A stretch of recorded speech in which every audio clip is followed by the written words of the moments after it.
विद्यार्थी मित्रांनो, मागील भागामध्ये आपण इयत्ता 10वी गणित भाग 1 मधील प्रथम भाग अभ्यासला। यामध्ये मेजर्स ऑफ सेंट्रल टेंडन्सीज म्हणजे केंद्रीय प्रवृत्तीची परिमाणे आपण अभ्यासली। यामध्ये मध्य, मध्य व बहुलक म्हणजे मीन, मीडियन व मोड ही केंद्रीय प्रवृत्तीची परिमाणे अभ्यासली। या द्वितीय भागामध्ये आज आपण graphical representation of the data म्हणजे सांख्यिक सामग्रीचं आलेखाद्वारे सादरीकरण आज आपण अभ्यासणार आहोत। विद्यार्थी मित्रांनो, प्रथम आपण graphical representation of the data यामध्ये सांख्यिक सामग्रीचं सादरीकरण म्हणजे प्रेझेंटेशन ऑफ द डाटा याचा शाखाकृती पाहू। हा एक ट्री चार्ट आपल्याला या ठिकाणी दिलाय। यामध्ये डाटा प्रेझेंटेशन सामग्री सादरीकरण म्हणजे आपण जी सामग्री आपल्या समोर असते किंवा जो डाटा असतो त्याचे इथं 3 प्रकार पडतात। एक म्हणजे टॅब्युलेशन सारणीकरण म्हणजे सारणी तयार करून आपण ती माहिती प्रेझेंट करू शकतो, मांडू शकतो। त्यानंतर पिक्टोरियल प्रेझेंटेशन चित्ररूपाने आपण ती माहिती मांडू शकतो। त्यानंतर ग्राफिकल मेथड म्हणजे आलेख पद्धतीद्वारे सुद्धा आपण ती माहिती प्रेझेंट करू शकतो। यामध्ये टॅब्युलेशन सारणीकरणाचे 2 प्रकार पडतात। पुन्हा इथं अनग्रुप्ड अवर्गीकृत, ग्रुप्ड वर्गीकृत।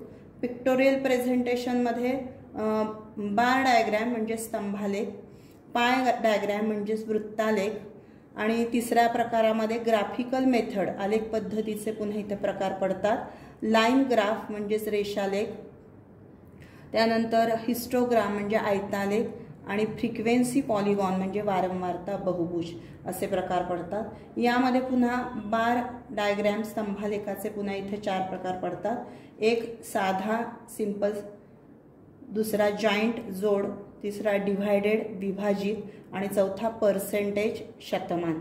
आता या प्रकारांपैकी आता आपण चित्ररूप पद्धतीमध्ये पाय डायग्राम म्हणजे वृत्तालेख कसा काढायचा हे पाहणार आहोत। त्यानंतर हिस्टोग्राम आयतालेख कसा काढायचा हे पाहणार आहोत आणि फ्रिक्वेन्सी पॉलिगॉन या ठिकाणी आपण काढणार आहोत। आता या चित्ररूप पद्धतीमध्ये प्रथम आपण हिस्टोग्राम म्हणजे आयतचित्र कसं काढायचं हे पाहणार आहोत।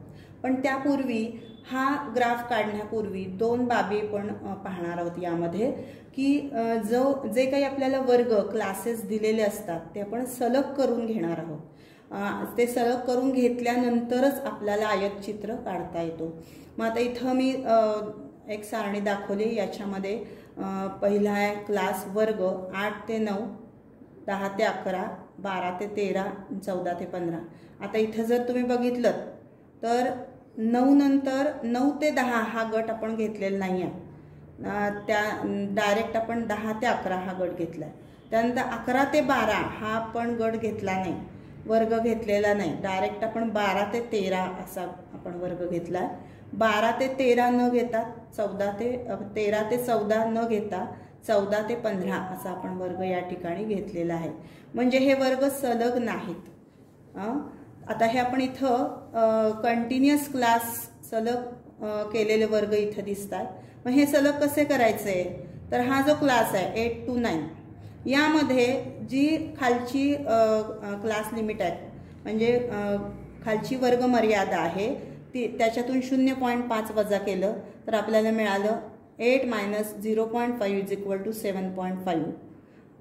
8 वजा 0.5 बरोबर 7.5 म्हणजे खालची वर्ग मर्यादा आपण लिहिली 7.5। यामध्ये वरची वर्ग मर्यादा अप्पर क्लास लिमिट आहे 9, यामध्ये आपण 0.5 मिळवलं म्हणजे 9 + 0.5 = 9.5।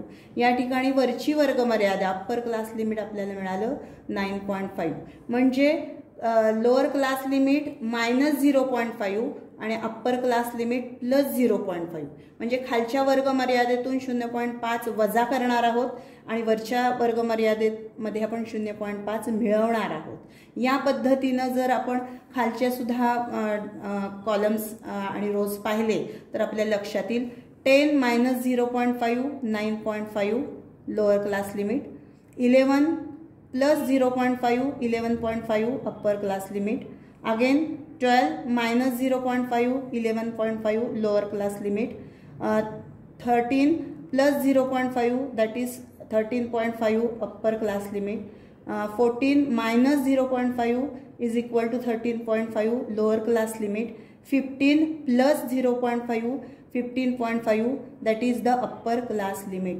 म्हणजे आपले वर्ग तयार झाले इथं 7.5 ते 9.5, 9.5 ते 11.5, 11.5 ते 13.5, 13.5 ते 15.5. आता याच्यामध्ये 2चा या ठिकाणी फरक आपल्याला दिसून येतोय. 9.5 वजा जर 7.5 केलं तर आपल्याला 2चा फरक म्हणजे वर्गांतर h आपल्याला 2 मिळते. इथं सुद्धा h बरोबर 2 आहे, इथं सुद्धा वर्गांतर 2 आहे. त्यानंतर हे सलग वर्ग झालेले दिसून येतात. 9.5 अप्पर क्लास लिमिट आहे, इथं वरची वर्ग मर्यादा आहे, तर पुढच्या क्लासचीही खालची वर्ग मर्यादा 9.5 इथं दिसून येते. याप्रमाणेच 11.5 वरची वर्ग मर्यादा, पुढच्या क्लासची खालची वर्ग मर्यादा 11.5, 13.5 वरची वर्ग मर्यादा, खालच्या क्लासची खालची त्याच्या पुढच्या क्लासची खालची वर्ग मर्यादा 13.5. म्हणजे हे वर्ग सलग झाले, आपण सलग करून घेतले. सलग करून घेतल्यानंतरच आपण हा हिस्टोग्राम किंवा आयतचित्र काढणार आहोत. आता हे हिस्टोग्राम म्हणजेच आयतचित्र याचं आपण एक उदाहरण पाहू. Draw a histogram of the following data. पुढील सामग्री आयतालेखाद्वारे दाखवा. इथं एक्झाम्पल दिलंय. त्यामध्ये पहिला रो आहे height of the students in centimeters, म्हणजेच विद्यार्थ्यांची उंची सेंटीमीटरमध्ये दिली आहे. Classes are 135 to 140, 140 to 145, 145 to 150, 150 to 155. आता इथं जर आपण याचं ऑब्झर्वेशन केलं या क्लासेसचं तर असं लक्षात येतं 135 ते 140. 140 ही वरची वर्ग मर्यादा आहे, अप्पर क्लास लिमिट. पुढच्या क्लासला हे लोअर क्लास लिमिट झालेलं आहे, म्हणजे लिहिलेलं आहे आपण. म्हणजे खालची वर्ग मर्यादा परत 140 आहे. 140 ते 145. 145 पुन्हा इथं दिसतं आपल्याला लोअर क्लास लिमिट. 145 ते 150, 150 ते 155. म्हणजेच काय तर हे वर्ग आहेत, क्लासेस आहेत, हे कंटिन्युअस क्लासेस आहेत, सलग वर्ग आपल्याला या उदाहरणात दिलेले आहेत. जर नसते तर मगाशासारखं आपण मगाशी पाहिली सारणी वर्ग सलग करून पण पाहिले तर आपल्याला हे सलग करून घ्यायला लागले असते. आता याची नंबर ऑफ स्टुडंट्स दुसरा रो दिलाय, विद्यार्थी संख्या. पहिल्या क्लाससाठी 135 to 140 यासाठी विद्यार्थी संख्या दिली 4. 140 to 145 number of students 12. 145 to 150 number of students 16 and 150 to 155 number of students are the 8. आता इथे एक्स अक्ष आणि वाय अक्ष असे हे 2 रोज आहेत, ते आपण ग्राफिकल प्रेझेंटेशनमध्ये दाखवणार आहोत. आता हा ग्राफ काढण्यापूर्वी आपण या ठिकाणी कोऑर्डिनेट सिस्टीम ड्रॉ केली, म्हणजेच वाय अक्ष आणि एक्स अक्ष हे 2 ॲक्सिस आपण ड्रॉ केलेत. यामध्ये इथे एक मार्क दिसतोय, म्हणजे एक वेगळं चिन्ह दिसतंय. या चिन्हाला आपण क्रिंक मार्क असं म्हणणार आहे. मग आता हा क्रिंक मार्क या ठिकाणी का दिला आपण हे आपण पहिल्यांदा माहीत करून घेऊ. आता एक्स अक्षावर आपण विद्यार्थ्यांची उंची हाईट्स आपण घेणार आहोत. तर ते सलग करून घेतलेले वर्ग आपण या ठिकाणी लिहिलेत.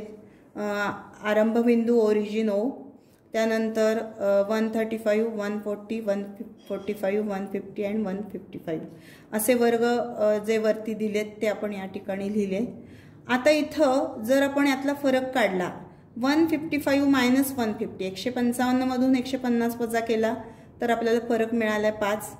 150 वजा 145 फरक 5, 145 वजा 140 फरक 5, 140 वजा 135 फरक 5, 135 वजा 0 यातला फरक आहे 135. म्हणजे यामधलं जे डिस्टन्स आहे हे सेम नाही आहे. म्हणजे ओरिजिन पर्यंत जर डिस्टन्स समान असतं, अंतर समान असतं, प्रत्येक ह्या मार्क मधलं अंतर जर समान असतं तर आपण हा क्रिंक मार्क या ठिकाणी दिला नसता. पण ओरिजिन पासून जो पहिला बिंदू आहे 135 या ठिकाणी हा जो मार्क आहे यामधलं जे अंतर आहे तेच अंतर पुढं कंटिन्युअस नाही, म्हणून हा क्रिंक मार्क आपण या ठिकाणी दिलेला आहे। म्हणजे क्रिंक मार्क आपण अशा वेळेलाच देतो की ज्या वेळेला यामध्ये अंतर समान असत नाही, आरंभबिंदूपासून शेवटपर्यंत अंतर या ठिकाणी समान नाही, म्हणून आपण क्रिंक मार्क एक्स अक्षावर दिलाय। आता इथं जर वाय अक्षावर जर आपण त्याप्रमाणे जर युनिट घेतलं नसतं किंवा युनिट 8 पासून सुरू केलं असतं किंवा 12 पासून सुरू केलं असतं आणि 4-4चं अंतर घेतलं असतं तर तरी सुद्धा आपण इथं क्रिंक मार्क दिला असता। पण आता इथं जर लक्षात घेतलं तर 0, 4, 8, 12, 16 आणि 20 प्रत्येकामधलं अंतर 4 आहे आणि हे शेवटपर्यंत 4 अंतर आहे, म्हणून आपण इथं क्रिंक मार्क वाय अक्षावर दिलेला नाही। आता इथं आपण आयत चित्र काढणार आहे। या ठिकाणी जे स्तंभ काढणार आहे म्हणजे बार ग्राफ, प्रत्येक क्लासेससाठी एक सेपरेट बार ग्राफ या ठिकाणी काढणार आपण, पण हे सगळे बार ग्राफ जोडून काढणार आहे आणि मग जोडून काढलेला हा जो बार ग्राफ आहे याला आपण म्हणणार आहे हिस्टोग्राम म्हणजेच आयत चित्र। आता हा पहिला क्लास आहे 135 to 40, 135 ते 40 साठी विद्यार्थी संख्या दिली 4, 135 to 40 विद्यार्थी संख्या 4 दिले।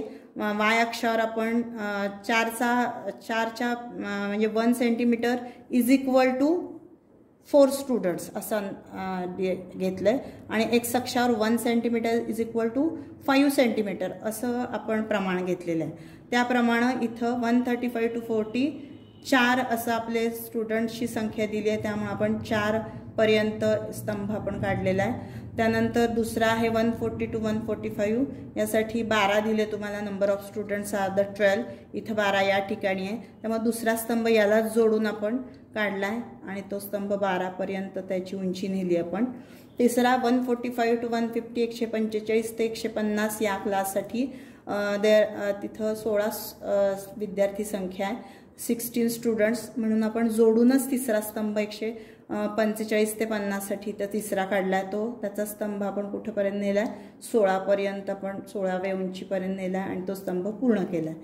त्यानंतर चौथा क्लास आहे 150 ते 155, नंबर ऑफ स्टुडंट्स विद्यार्थी संख्या 8 आहे, तर चौथा स्तंभ आपण तिसऱ्या स्तंभाला जोडून या ठिकाणी 8 या उंचीपर्यंत, म्हणजे इकडं डाव्या बाजूला वाय अक्षावर ज्या ठिकाणी 8 आहे तिथपर्यंत आपण तो स्तंभ त्या उंचीपर्यंत नेला आणि तो पूर्ण केलेला आहे। याप्रमाणे जोडून आपण सगळे स्तंभ काढलेले आहेत आणि ह्या चित्राला किंवा या आलेखाला आपण म्हणणार आहे आयतचित्र म्हणजेच histogram.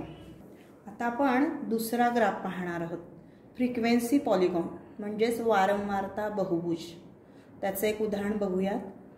Show the following data by a frequency polygon, खालील सामग्रीसाठी वारंवारता बहुभुज काढा। पहिला रो दिलाय इलेक्ट्रिसिटी बिल इन रुपीज, विजेचं बिल दिलंय, त्याचे क्लासेस आहेत 0 to 200, 200 to 400, 400 to 600, 600 to 800, 800 to 1000, 0 ते 200, 200 ते 400, 400 ते 600, 600 ते 800, 800 ते 1000। त्यानंतर दुसरा रो दिलाय फॅमिलीज, कुटुंब दिले 0 to 200 पहिल्या वर्गासाठी, 0 ते 200 या वर्गासाठी कुटुंब आहेत 240, 200 ते 400 रुपये बिल येतात अशी कुटुंब आहेत 300, 400 ते 600 असं बिल विजेचे येतात अशी कुटुंब आहेत 450, 600 ते 800 बिल येणारी कुटुंब आहेत 350 आणि 800 ते 1000 असं यामधले बिल येणारी कुटुंब आहेत 160। असे आपल्याला 2 रो दिलेत, एक रो विजेच्या बिलाचा आहे, एक रो कुटुंबांची संख्या। आता आपण या फ्रिक्वेन्सी पॉलिगॉन वारंवारता बहुभुजासाठी आपण एक चार्ट तयार करणार आहे। या चार्टमध्ये पहिला कॉलम आहे class, electricity bill in rupees, विजेचं बिल आहे, या ठिकाणी आपण क्लासेस लिहिणार आहे। आता हे क्लास घेत असताना याच्या मागील एक क्लास आपण घेणार आहे जादा आणि याच्या पुढील एक क्लास या ठिकाणी आपण घेणार आहे। बघा आता या ठिकाणी 0 ते 200, 0च्या जर आपण मागं गेलो म्हणजे संख्या रेषेवर आपण किंवा एक्स अक्षावर पाहिलं तर 0च्या डाव्या बाजूला ऋण संख्या असतात, सगळ्या निगेटिव्ह नंबर्स, मग 0 ते 200 याच्यामधलं अंतर 200, म्हणून आपण 200 अंतरावर मागील बाजूचा एक वर्ग आपण निवडणार आहोत. -200 to 0 ऋण 200 ते 0 असा वर्ग आपण याच्या मागील निवडणार आहोत. आणि याच्या पुढील वर्ग क्लास आपण निवडणार आहोत 200 अंतरावरचा, म्हणजे 200 त्याचंही वजा 800 ते 1000 आणि याच्या पुढचा 200 अंतरावरील वर्ग घेणार आहे 1000 ते 1200. तो इथे आपण लिहिलेला आहे. म्हणजे एक जादा मागील वर्ग आणि एक जादा पुढील वर्ग या ठिकाणी आपण या चार्टमध्ये समाविष्ट करून घेणार आहे.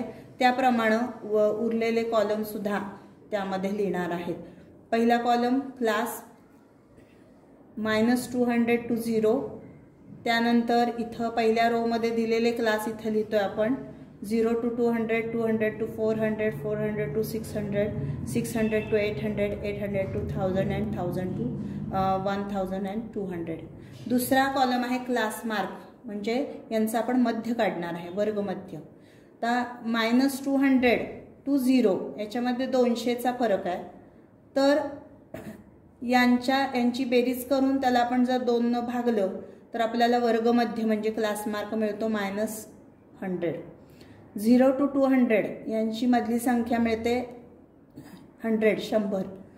200 ते 400 याच्या मधली संख्या मिळते 300. 400 ते 600 यांच्या मधली संख्या मिळते 500. 600 ते 800 यांच्या मधली संख्या मिळते 700.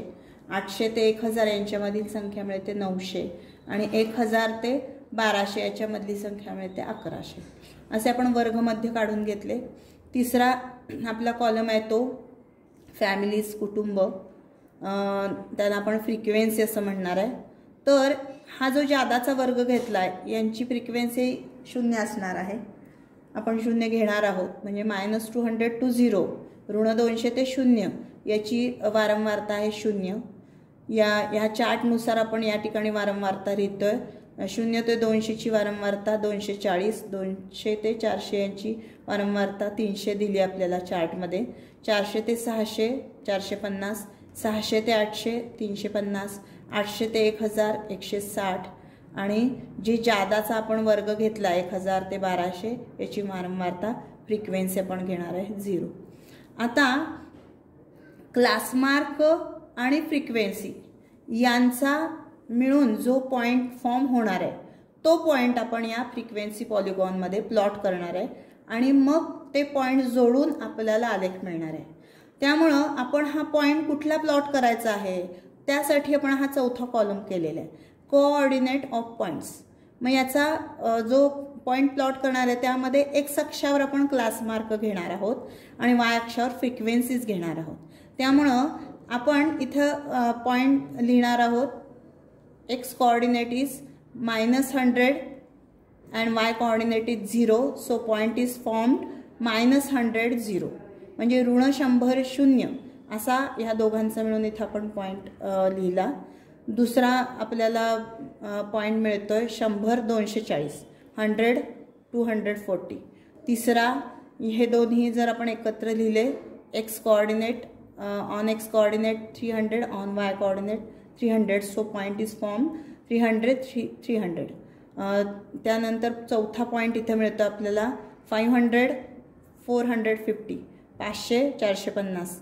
पाचवा पॉइंट मिळतोय 700 350, 700 350. सहावा पॉइंट मिळतोय 900 160, 900 160 आणि पुढचा शेवटचा पॉइंट मिळतोय 1100 0 म्हणजे 1100 0 असं शेवटचा मिळाला आहे.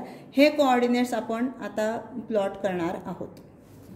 आता या ठिकाणी आपण फ्रिक्वेन्सी पॉलिगॉन म्हणजेच वारंवारता बहुभुज याचा आलेख आपण काढलेला आहे.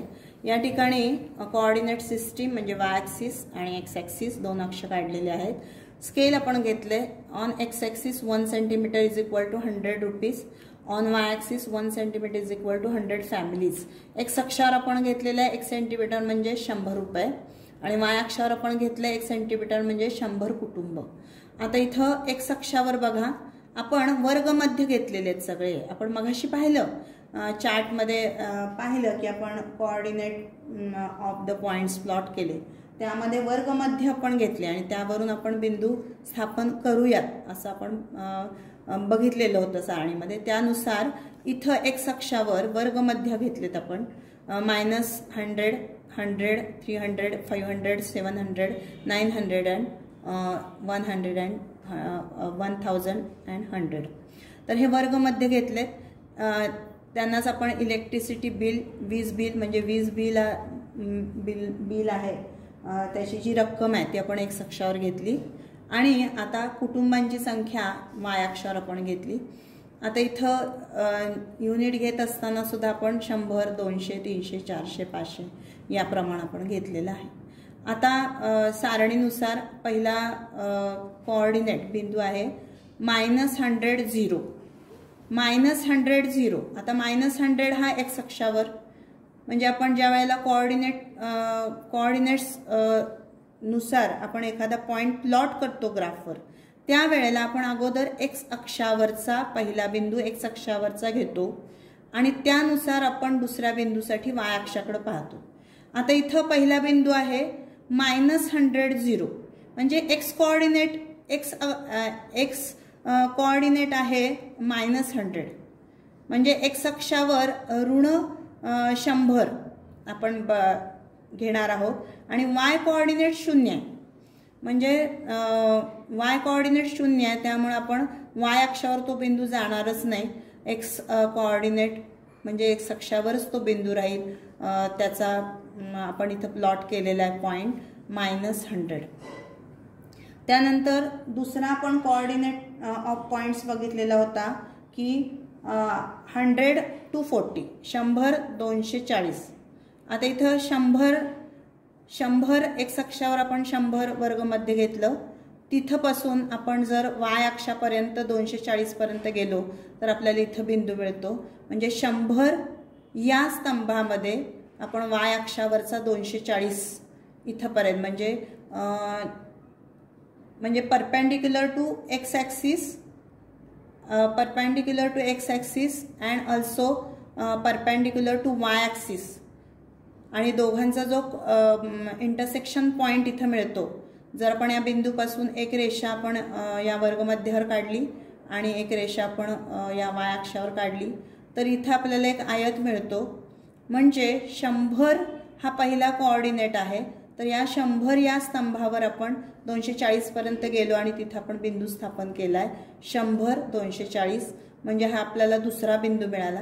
तिसरा आहे तो 300, 300 मग एक्स अक्षावरच्या 300 पासून वाय अक्षावरच्या 300 पर्यंत आपण जर गेलो तर आपल्याला इथं पॉइंट प्लॉट करू शकतो आपण इथं 300 आणि हॉरिझॉन्टल डिस्टन्स बघितलं तर 300 म्हणजे हे परपेंडिक्युलर डिस्टन्स 300, हॉरिझॉन्टल डिस्टन्स 300 यांचे इंटरसेक्शन इथं होतं म्हणून हा आपण बिंदू आपण घेतो आणि इथं प्लॉट करून टाकतो म्हणजे 300, 300.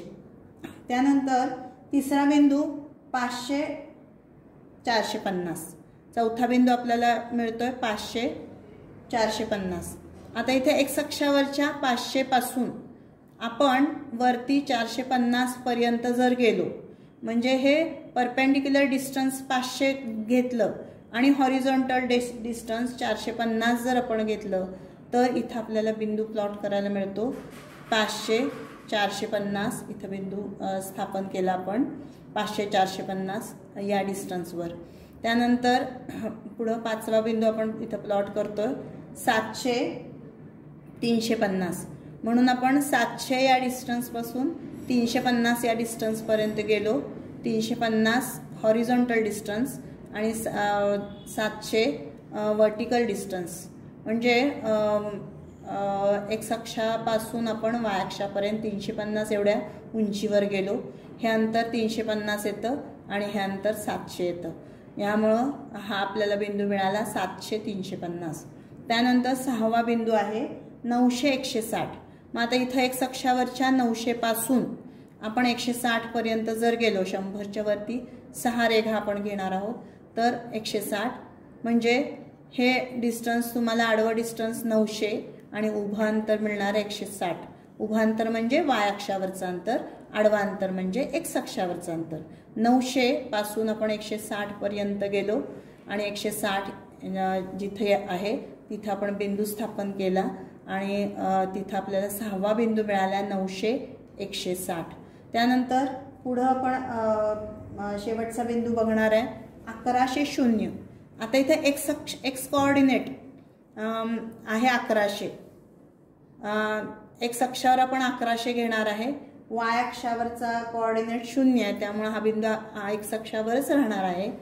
त्यामुळे आपण एक्स अक्षावर 1100 या बिंदूच्या इथं बिंदू स्थापन करणार आहे.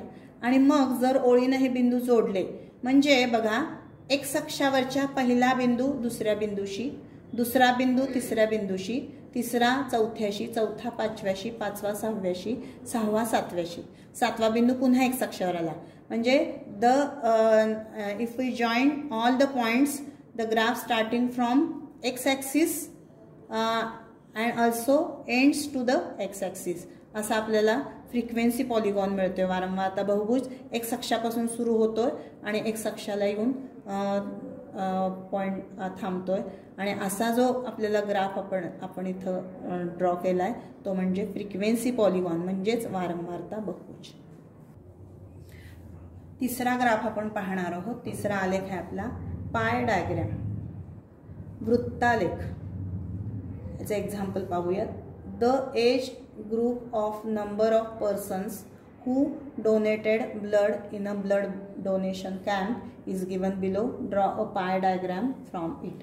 एका रक्तदान शिबिरात विविध वयोगटातील 200 व्यक्तींनी केलेले रक्तदान दिले आहे, त्यावरून वृत्तालेख काढा. यामध्ये वयोगट दिलाय. पहिला रो दिलाय वयोगट age of group in years 20 to 25, 25 to 30, 30 to 35, 35 to 40. 20 ते 25 दुसरा वर्ग आहे, 25 ते 30, तिसरा 30 ते 35 आणि चौथा 35 ते 40. दुसरा रो आहे नंबर ऑफ पर्सन्स, व्यक्तींची संख्या. म्हणजे या वयोगटामध्ये असणाऱ्या 80 व्यक्ती आहेत. 25 ते 30 या वयोगटात असणाऱ्या 60 व्यक्ती आहेत. 30 ते 35 वयोगटात असणाऱ्या 35 व्यक्ती आहेत. 35 ते 40 वयोगटामध्ये असणाऱ्या व्यक्ती आहेत 25. आता याचा आपल्याला वृत्तालेख काढायचा आहे. मग वृत्तालेख म्हणजे काय तर वर्तुळामध्ये आपण हा प्रत्येक वयोगट इथं दाखवणार आहोत. आता इथं मी हा ग्राफ काढूनच दाखवलेला आहे तुम्हाला. त्यामध्ये जर तुम्ही ऑब्झर्वेशन केलं तर असं लक्षात येतं की इथं काही अंशामध्ये आपण म्हणजे सेंट्रल अँगल्स घेतलेले. म्हणजेच हा ग्राफ काढत असताना, वृत्तालेख काढत असताना हे वर्तुळामध्ये आपण याचे भाग करणार आहे. मग वर्तुळाचं माप 360 अंश असतं. तर या 360 अंशांचं विभाजन ह्या 4 वयोगटांमध्ये आपण करणार आहोत. म्हणजे ह्या 80चं रूपांतर आपण 360 अंशापैकी एका सेंट्रल अँगल केंद्रीय कोनामध्ये करणार आहोत. 60 या व्यक्तींच्या संख्येचं रूपांतर आपण एका कोनामध्ये करणार आहोत या पद्धतीनं. तर इथे एक आपण चार्ट तयार केलेला आहे. पहिला चार्ट आहे तो वयोगट क्लासेस, दुसरा आहे तो पर्सन्स व्यक्ती घेतलेत, तिसरा आहे तो आपण केंद्रीय कोन काढण्याचं इथं सूत्र तयार करणार आहोत आणि त्यानुसार आपण इथं कॅल्क्युलेशन करून ते केंद्रीय कोन काढणार आहोत. आता इथं व्यक्ती आहेत 80. आता ह्या 80 व्यक्ती किती व्यक्तींपैकी आहेत पहिल्या वयोगटात तर यांची आपण बेरीज करणार आहोत. 80 अधिक 60 अधिक 35 अधिक 25 यांची बेरीज येते 200. ह्या 200 पैकी पहिल्या वयोगटामध्ये 80 व्यक्ती आहेत. मग 200 पैकी 80 आपण इथे लिहिणार म्हणजे 80/200. याला आपण 360 अंशानं गुणणार आहोत आणि याचं ह्या गुणाकार जो येतो त्याचा आपल्याला मिळणार आहे तो केंद्रीय कोन. हे कॅल्क्युलेशन केल्यानंतर आपल्याला मिळतं 144 अंश. दुसरा वयोगट जर आपण बघितला 25 ते 30 या वयोगटामध्ये 60 व्यक्ती आहेत. ह्या 60 व्यक्ती 200 पैकी आहेत म्हणजे 60/200 गुणिले 360 आपल्याला केंद्रीय कोन मिळाला 108 अंश. तिसरा वयोगट आहे 30 ते 35 व्यक्ती आहेत 35, 35/200 गुणिले 360 बरोबर 63 अंश असा केंद्रीय कोन मिळाला आहे. आणि चौथा 35 ते 40 वयोगट आहे, त्यामध्ये व्यक्ती आहेत 25, 25 व्यक्ती या 200 पैकी आहेत म्हणून 25/200 गुणिले 360 अंश बरोबर 45 अंश. म्हणजे पहिला कोन मिळाला 144 अंश, दुसरा कोन मिळाला 108 अंश, तिसरा कोन मिळाला 63 अंश, चौथा कोन मिळाला 45 अंश। आता आपण वृत्तालेख कसा काढणार आहे, तर पहिल्यांदा केंद्रापासून एक आपण रेडियस म्हणजे त्रिज्या काढणार आहोत आणि त्यावरून आपण एक एक एक एक कोन काढत जाणार आहे। म्हणजे जर कोन मापक ठेवून आपण जर हे कोन मोजले तर तुमच्या असं लक्षात येईल की हा इथे 144 अंशाचा कोन काढलेला आहे, 144 अंश। पहिला कोन आला 144। दुसरा कोन, ज्या वेळेला आपण 144 अंशाचा कोन इथं दुसरी रेडियस काढतो, दुसरी त्रिज्या काढून पूर्ण करतो, तिथं दुसऱ्या त्रिज्येचा वापर करून केंद्राशी आपण कोन मापक जर ठेवलं तर आपल्याला त्याच्या पुढचा कोन मिळेल 108 मापाचा कोन मिळेल आपल्याला। इथे 108 मापाचा दुसरा कोन मिळाला। त्यानंतर आपण तिसरी रेडियस म्हणजे तिसरी त्रिज्या इथं पूर्ण करणार। हा कोन पूर्ण केल्यानंतर या त्रिज्येचा वापर करून आपण चौथा कोन काढणार आहे, तो म्हणजे 63 अंशाचा कोन काढणार आहे।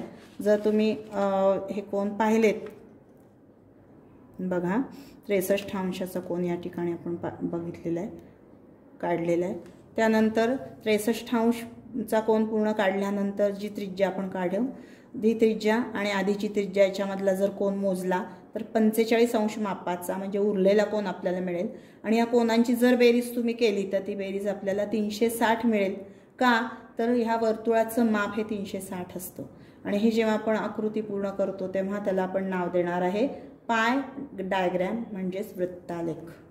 आता आपण पाहणार आहोत वृत्तलेखाचे वाचन, रीडिंग ऑफ पाय डायग्रॅम।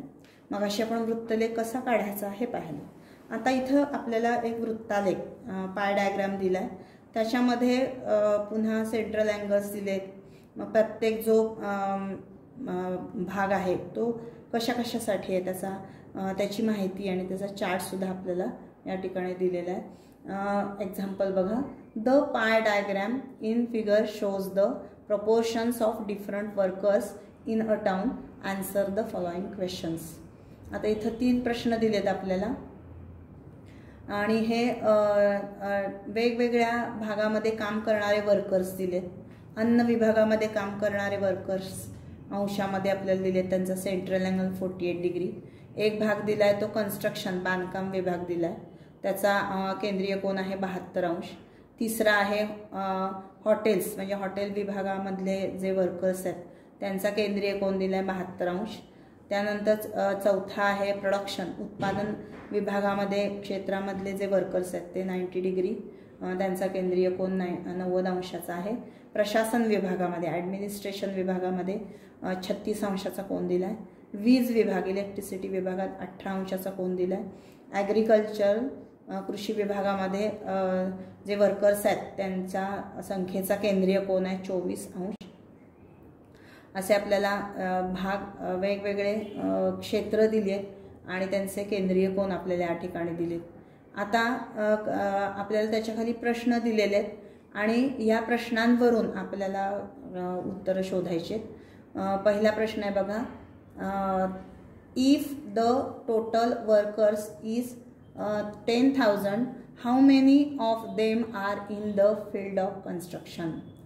एकूण व्यावसायिकांची संख्या 10,000 आहे, म्हणजे हे सगळे मिळून वर्कर सगळ्या क्षेत्रात काम करणारे वर्कर जर 10,000 आहेत तर असल्यास बांधकाम क्षेत्रात किती व्यावसायिक आहेत, म्हणजे आपल्याला बांधकाम क्षेत्रातले फक्त वर्कर काढायचे आहेत।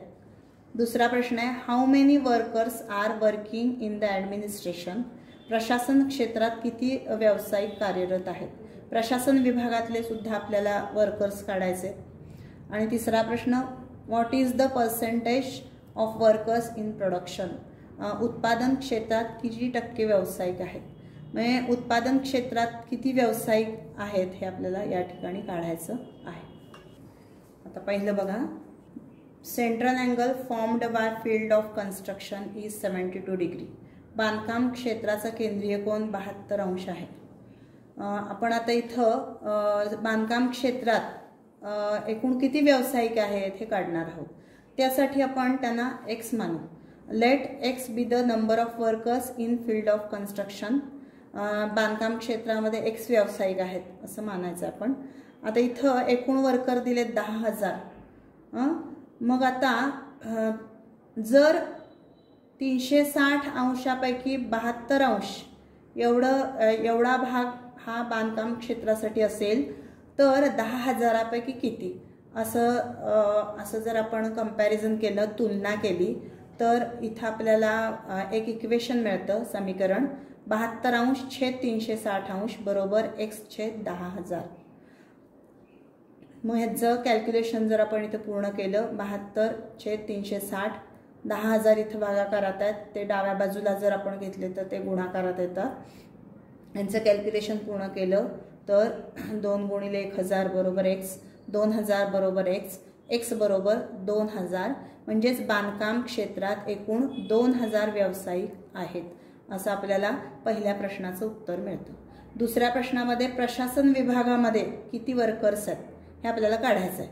In administration field central angle is the 36°. प्रशासन विभागासाठी केंद्रीय कोन दिलाय 36°.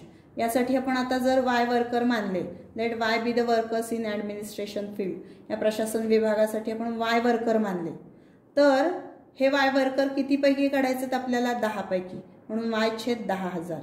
हे 36° कितीपैकी दिले आपल्याला? 360पैकी, कारण वृत्तालेखाचं वर्तुळाचं माप 360 असतं, त्याचे आपण भाग केले, म्हणून 36/360 बरोबर y/10,000. याचं जर कॅल्क्युलेशन आपण पूर्ण केलं, 36/360 गुणिले 10,000 बरोबर y. Therefore 1000 is equal to y. 1000 बरोबर y, म्हणजेच y ची किंमत आली 1000.